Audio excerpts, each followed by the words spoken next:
Live from the world's capital markets, here are the latest financial headlines brought to you by News Factory.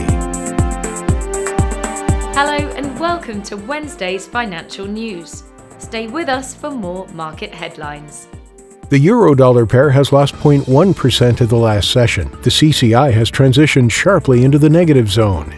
eBay stock has stood still in the last session. The Williams indicator moved sharply into positive territory. The sterling-dollar pair has added 0.7% in the last two sessions. The stochastic RSI has moved into overbought territory. The Aussie-dollar pair has traded sideways in the last session. The ATR transitioned into the high volatility zone. Those were today's major economic events, and now moving on to world financial headlines. Italy has given Square Inc., the mobile payments firm of Twitter co-founder Jack Dorsey and China's Tencent, a conditional green light to invest in Italian startup Satispay. Asian shares rebounded from two-week lows as rising commodity prices boosted market expectations of an improved growth outlook.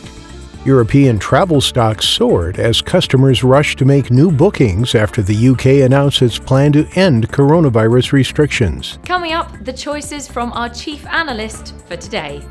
The U.S. 5-year note auction will be released at 1800 GMT, Germany's gross domestic product at 700 GMT, the French business climate and manufacturing at 745 GMT. Germany's 10-year bond auction will be released at 1030 GMT, New Zealand's RBNZ interest rate decision at 100 GMT, the U.S. MBA mortgage applications at 1200 GMT. We hope that you've enjoyed Wednesday's market outlook.